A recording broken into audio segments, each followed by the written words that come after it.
Howdy, y'all. Welcome to the EEARSS podcast produced by Terrier TV here at Titusville High School. I am Frank. That is Bill. That is Cindy. How goes it, y'all? How are things happening this wonderful afternoon? I tell you, I myself am tired. Oh. I mean, Easter, we, had a big, had the family all over for Easter, had a beautiful dinner, and just tired. So I got a question about Okay. Easter dinner. Yes, sir. At your home, what is the main dish for an Easter dinner? So I know for Thanksgiving, some people it's turkey, some people it's ham. Yeah, Like the ham's usually secondary, but ham's flipping wonderful. right. So what is the main dish at a Curtis household Easter It dinner? has always been ham.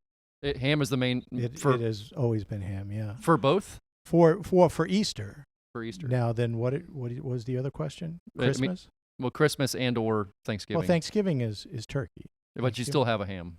Sometimes. So this year, I think what we did is we did a turkey and we smoked a pork butt and did that. Ooh. Okay. So, but usually ham is always Easter. And for me, Easter's never been a big family outing thing. Okay. It was always that way for their mom. And so that's where most of the tradition, big in her household. So Okay. that's where we do it. What about you, Cindy? A few years ago, we switched to doing a brunch instead of Really? dinner. Yeah. So Okay. is there like a main dish on the brunch? Do you guys make it or do you go out for it? We go to Justin's mom's house. Okay. Does she have it's like a signature dish? Just Wings it? Yep. I like it. Just traditional brunch fare. Okay. Mimosas are the signature Mimosas. dish. There you go. That's After the mimosas, Yeah, that's the everything main. else just doesn't. What really is matter. that? It's orange juice and something? champagne. Champagne, yeah. I don't think I've ever even heard tell of. I mean, Oh. I've heard people mention it, but I don't know what it is. Where I had it's funny because it was at Lee's first church. We had they had Mimosas? mimosas for Easter. It's the Episcopals are much more Okay. All right.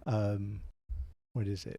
Lenient or Relaxed? relaxed? Yes, relaxed about that. And I tell you what, it was the best tasting. I thing. bet it was. Oh, it was good. I don't like champagne, but boy, you put a little orange juice in it, and it's nice. Really brings it Yeah. all together. It does. Hysterical. It does.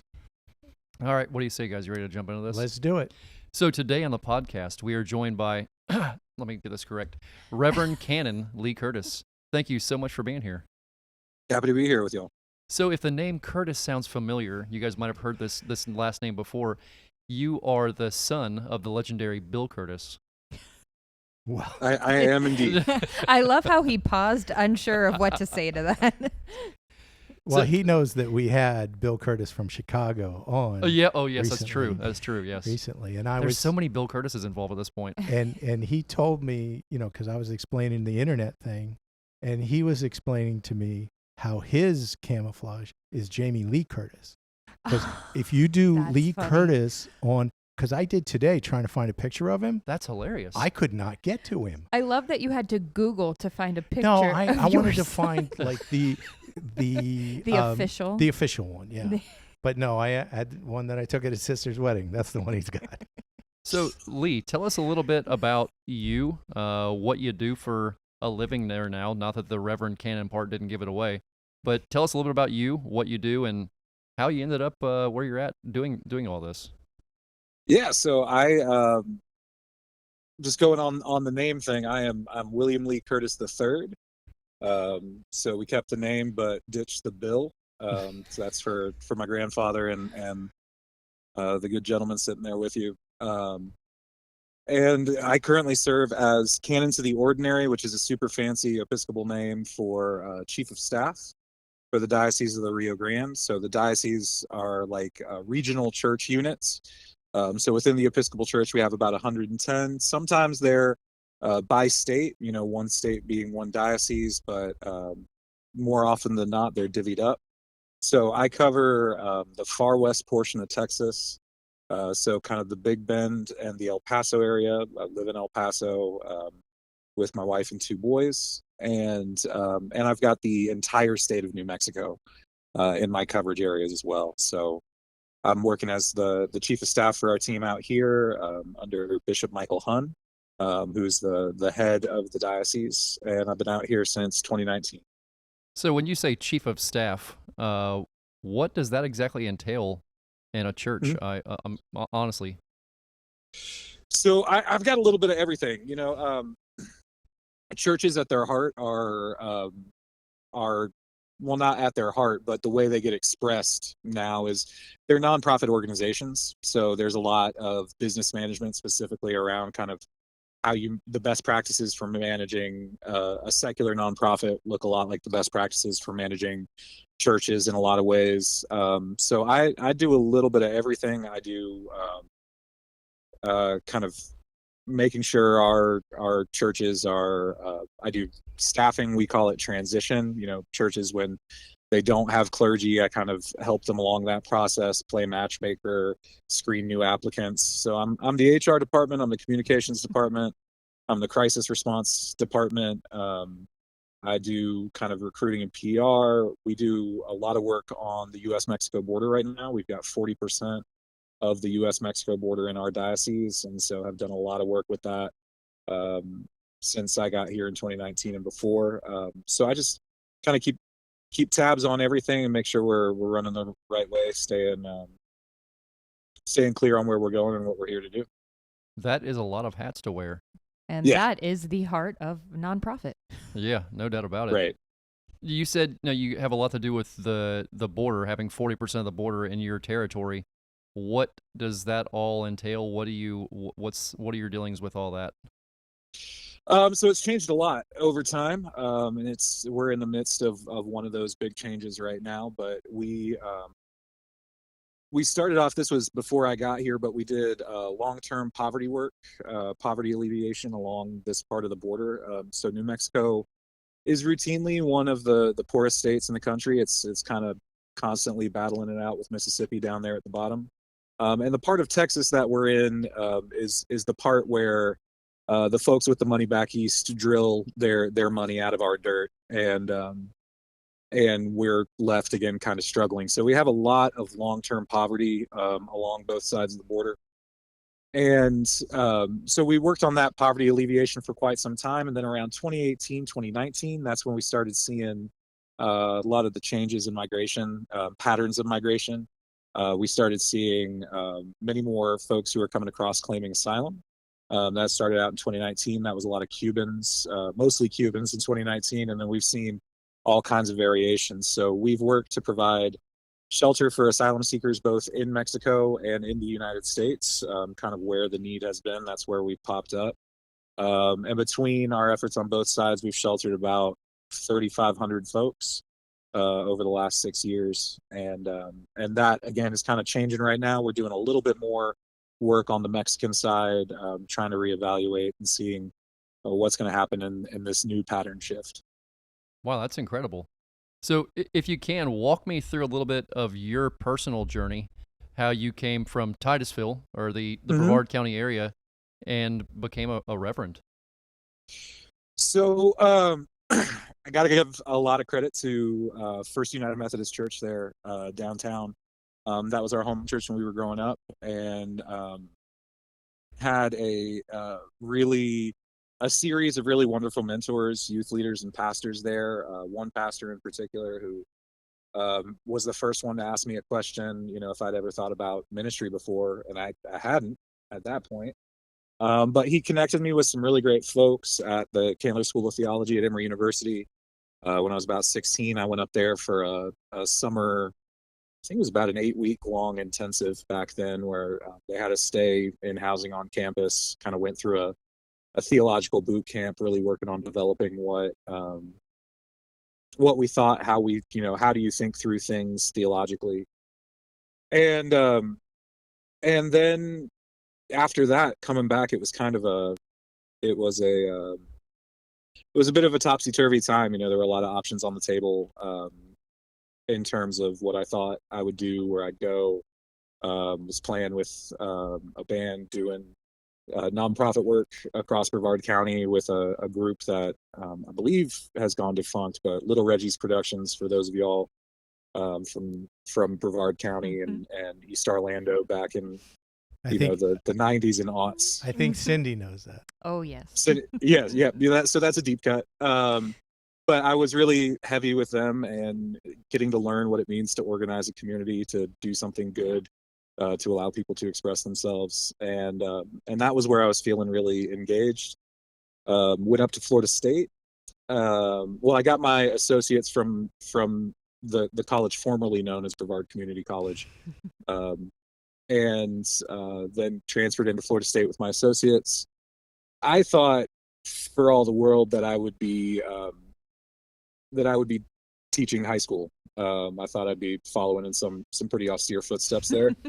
And the issue with that being I did not major in education, because when I entered Florida State in 2007, there was a program where you could, you know, if you got enough credit hours, you could come out, get a provisional license, take your night classes, and then get certified that way. Well, by the time I graduated in 2009, the economy had well and truly crashed, and that program was not available anymore. So I still had those connections up at Emory, again from that pastor back at First Methodist there, and I reached out to them and was accepted to the Counter School of Theology at Emory University. Moved up to Atlanta in 2009, where I met my wife and we found the Episcopal Church together. And then before I was thinking I would do more academic work, but the hands-on work, kind of what I had been working on in the music scenes, the music scene in Brevard County, the bars and clubs up in Tallahassee, that kind of hands-on work led me into pastoral ministry. And so I was ordained in the Diocese of Atlanta in 2013, and I've been doing this for 12 years now in different places. So, but it all came out of a lot of it came out of that really awesome local scene in Brevard County in the early years. What was you brought up in the Methodist Church. So what was where was it? How did you get drawn to the Episcopal Church? What happened? So this is a recognition that I had to do, kind of looking backwards. So First Methodist back then, I don't know how it is now, was actually really high church for a Methodist church. Yeah. Which is to say they were about middle of the road for an Episcopal church. And so looking around at other Methodist churches, I was like, this is not what. Little too casual for you. Huh? Yeah, this is not my jam. And it was a really natural fit for the Episcopal Church. It was the importance of the sacrament, holding on to a traditional form of worship, something that felt ancient but not stuffy. And it just kept being one of those things where I'd peel back a layer and then be like, oh man, that was amazing. The first time that I heard you sing the Eucharist, that was amazing. Yeah, that was awesome. And it does go back. I mean, if we want to go real deep cut with it, I have notes in my journal from the baptism of Jackson Bainbridge at St. Gabriel's in Titusville, about how impressive I thought that service was, and that I should probably give the Episcopal Church a better shot. Okay, wow. So if we're gonna play the deep cuts, there you go. So you said 12 years now, right? You've been this journey 12 years now on the Reverend side. Tell us about some of your experiences and some of the things you've learned. Maybe some of the things that you've learned from your time before jumping into that role that you've brought with you or learned from.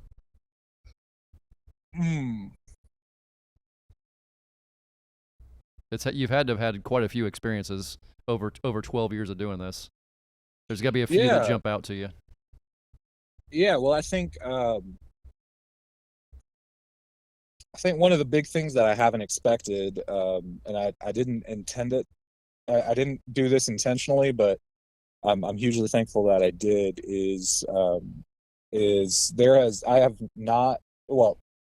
let me phrase it as positive. Every community that I have served as a priest has been at least half Spanish speaking.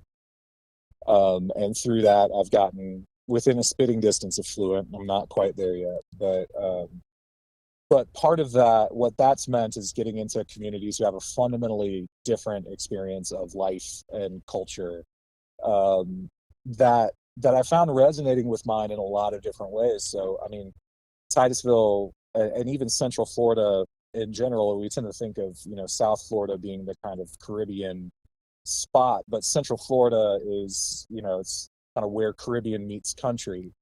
And so there have been times where, times in my life where I've gone into one of my congregations and something that we were doing for Christmas or the kind of season around it, Epiphany, Three Kings Day, all of that. I was like, oh, I know a little bit about this. My first congregation was Afro-Caribbean and Afro-Latino, and I was like, oh, I know these accents, and going back, even I had the realization, so like Playa Linda, right? It's Playa Linda. It's beautiful beach. Like there are all these things that my life as a priest has kind of pulled out of my time growing up there in Brevard that's shed a new light on it. I think one of the other experiences too, kind of in that shedding light, I cannot say enough about how many times in this I've gone back to those times, particularly if y'all remember the summer of 2005, where we had, what was it, Francis, Charlie, and Jean, or Charlie, Yes, Francis, indeed. Jean, back to Yeah. back to back. That I continually go back to that time, to that summer of like learning how a community works, particularly when things aren't going well. How do you step up? How do you help people? How do you start to, these huge catastrophic like acts of God, right? That no one of us can deal with individually. But, you get a couple of kids with Home Depot chainsaws and you start pulling the limbs off one at a time, and then eventually you got a driveway clear, and then you go on to the next one, right? Like that's the way you deal with like that kind of crisis development has helped me, or crisis management, even from that kind of grassroots level has helped me so much. So there's tons of experiences like that keep kind of popping back in. But a lot of what I've done, particularly in the last like 10 years or so, has been helping people walk through either personal crises or natural disasters or political crises. I just keep finding myself in the middle of those things. So, How is all the, without getting into political things, how is Uh-huh. the current situation that is happening in our country, especially with the border stuff, affecting your work and what you're doing there currently? Yeah, I mean, I think just generally what I'll say is what I'm seeing across the board, that I really want to work to change is folks having their lived experience flattened into a narrative on either side of the political spectrum, right? So living in the border means that you can't deny that things are different and that this particular pattern of migration is something that our system was not built for. You also can't deny that Border Patrol are amazing members of our community that have a really, really hard job, right? And you can't deny that the way that it's being talked about by politicians of all stripes is to make it an issue that ignores the reality, which is folks here in the borderland are pretty open to immigration, right? Every Border Patrol agent I talk with, when we ask about what is the one thing that could make your life easier, they say, before like it's a systemic immigration reform based on their experiences and the patterns that we're seeing right now. And so it's not the hardest thing, I think, is getting squeezed into a narrative on either side that doesn't fit a lived reality. And that's where trying to make sure we're prioritizing local voices. I mean, it was the same thing, anytime somebody, and it may still happen, I'm not sure, but anytime somebody from Washington would come down to do a photo op at the Cape, they don't know they don't know anything about the space program, right? Like they might have, Yeah. there's some professionals within the federal government, certainly. That is their job, that is their area, and we should listen to them, right? We should prioritize their voices. But it always felt, I remember, oh gosh, it must have been 2008, 2009. I was back in town when Barack Obama did a visit to the Cape and then did a town hall at BCC. And it was just like that was the moment for me, like, oh no, we really are losing the shuttle program, and they don't know what it's going to do to this area. So it's again kind of one of those lived experiences. We all know it, where there's something really specific, really complicated, that just gets flattened into a narrative that's twisted to serve one side or the other, and it doesn't do us a lick of good at all. So that's what I experience a lot of right now, and trying to carve out a niche in the middle of that is what we keep trying to do. Yeah, I think that's probably one of the most accurate breakdowns I've heard about the whole situation in a long time. That's one of the things I wish so much people on any side of the political spectrum, no matter what you align with, I wish people knew that right now the most important thing we can do is let the voices of the people that are actually doing the work, whatever that work is, whatever field, whatever topic we're talking, let those voices be the loudest, not the figureheads we've elected, not the people on TV, the people who actually know what's happening. Those are the people that can lead us through this and reach actual solutions that could benefit society as a whole. Yep. No, yeah, no doubt.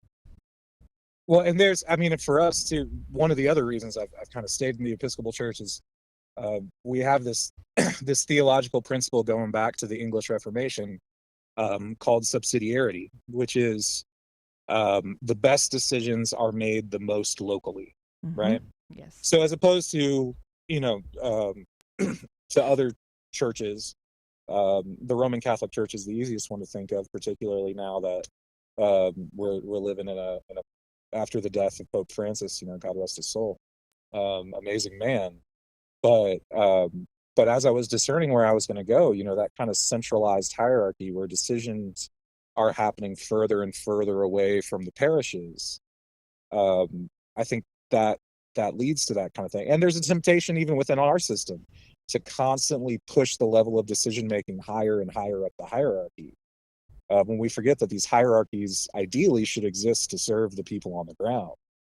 That's happened in the Episcopal Church. I think it's happened in a lot of institutions. We've seen, like we've seen through history, you have centralizing and decentralizing moments. Again, I'm not a historian, but most of what I tend to see as kind of truly progressive, meaning kind of forward movement, comes from those moments where decision making is held as close to the problem as you can get it. And so I think it's not a left or right thing. I think we're going through and have been going through one of those big centralizing movements in history, and we're going to see that shake out in different ways. So, I'm going to change the subject here. I understand that you are a bit of a coach now. I have been coaching, yes. So tell us about that. So I have, for the last 3 years now, we've got a kind of community soccer club that's come up here in El Paso. Started out with about a dozen families, and now we're up to 20-something teams. It's just exploded. But I've been coaching youth soccer. I've coached U9 boys team, U11 girls team, and now I'm back on a U11 boys team. And that's been amazing. That's been a ton of fun. You learn a lot about yourself in the coaching world. You think you're teaching kids, but at the same time they're kind of sort of teaching you. It's pretty neat, isn't it?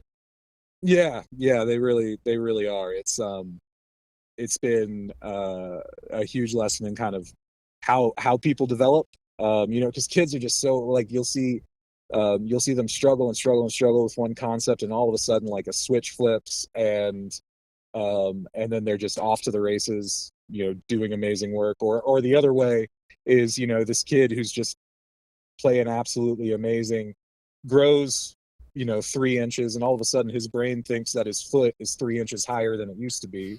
We got to readjust to what it means to physically exist in space, and so it's been such a journey and been so much fun.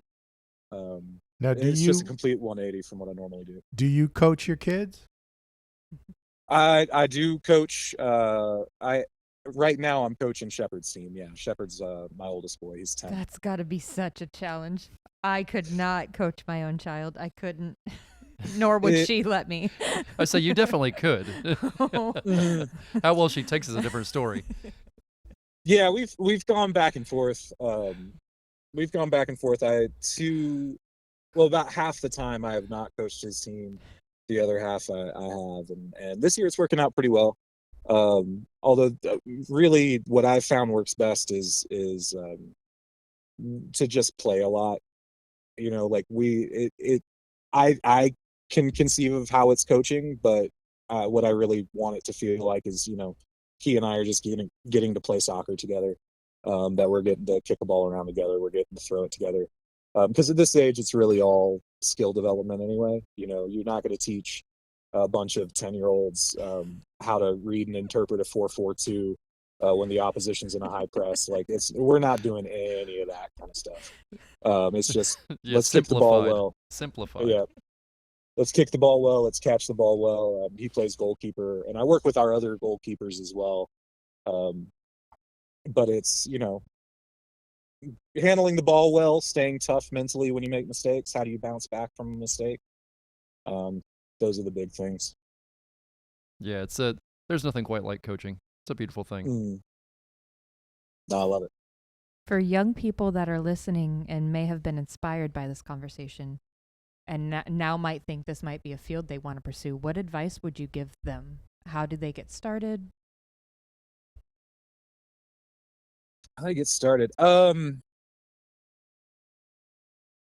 So beyond, the specifics of whatever denomination you're in is going to have its own process. If you're interested in ordained ministry, I think I'd go back to what I said there in the middle. Make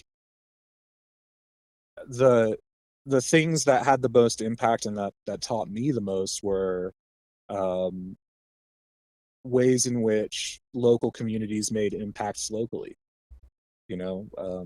And so being able to not think in terms of these kind of high ideals or expectations of yourself that are super hard to live up to.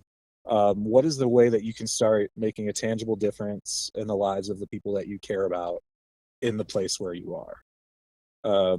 And I think the internet can make that a little bit harder. We're constantly fed kind of national or international narratives. And those can be really stifling when we're thinking about how can I affect something so big. Find something that you can do to make the place where you are better. Find a group of people who are interested in doing that work and do something tangible. Go out and get a small win. If it's a $1,500 food drive for a local food bank, that's $1,500 worth of food that they didn't have before. That's $1,500 worth of food somebody's going to get to eat because you decided to show up and do work. And then you learn from that, and you can scale that up. You can take on more responsibility, earn more trust, until 15 years down the line, you find yourself looking back and wondering how you're the first, you're the chief of staff for 48 congregations, and something like 14 hours worth of territory from corner to corner. Yeah, and you spend an awful lot of time on the road and put a lot of miles on your car.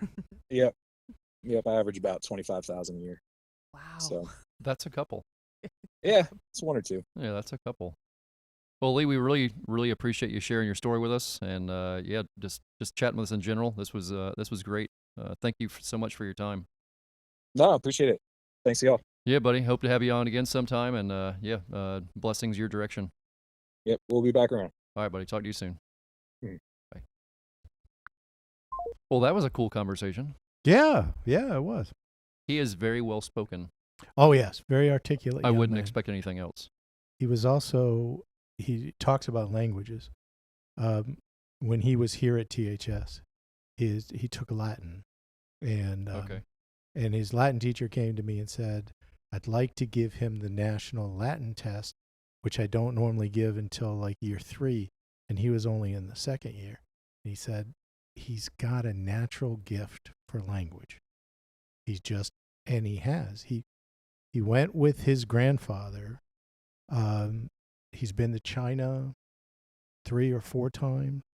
He was there for 6 weeks to teach a young Chinese guy English. Was it him that went over there with Gold Tone? Yeah, and he was offered to go over there with Gold Tone, and that's, if they had given him a 1-year deal instead of wanting a 3-year deal, he might not be in the ministry. Yeah, who knows where that would have led him. So Things happen for a reason. Yeah, and so he's always been amazing because he did not get any of that language stuff from me. None of it. He's got one of those 10-pound brains, huh? Yeah. Oh yeah. Fascinating. Very, very smart young man. It's always neat communicating with people like that can speak multiple languages, because you can just almost see them trying to figure out, while you're having a conversation with them, what all that means in different languages as they're spitting it back out to you in English. It was always cool. He would take me over to Mexico. You can just walk over the border. He's that close. And no. He's El Paso. El Paso is right on the Rio Grande. On the other side of the Rio Grande is Juarez. And Juarez is 2 times the size of El Paso. It's huge. And it's the major city. If you look on Google Maps, you see Juarez. You do not see El Paso until you zoom way in. And then all of a sudden you see it. But we went in, and it was great because he spoke the language, and we, and he knew the places. We went and had lunch somewhere. It was very nice. That's pretty cool. Yeah. All right, you guys ready to wrap this one up? Sounds good. All right, y'all. Thank you for tuning in to the EEARSS podcast produced by Terrier TV here at Titusville High School. It was nice having you along for this journey. You can learn more about EEARSS over at EEARSS.org, EEARSS, or Alligator Robb, ROBB.com. We thank you very much for your time and tuning in, and we will catch you all next week. Bye-bye.